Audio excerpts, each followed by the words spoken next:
and saints of the church, Saint John of the Cross, a man who found light even in the deepest darkness. Dear Sister Aparna and dear Sister Jayshree, I welcome both of you to share your insights about Saint John of the Cross.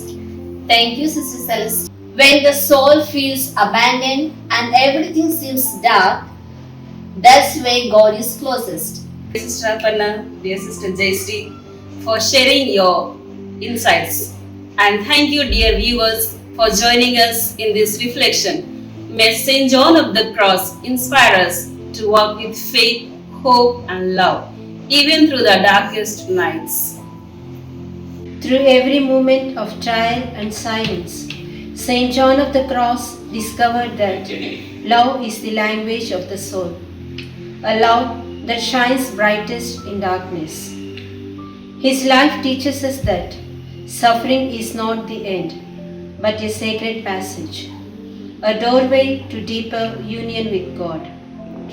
He reminds us that when we walk in faith, even the darkest night can become a path of transformation and divine grace.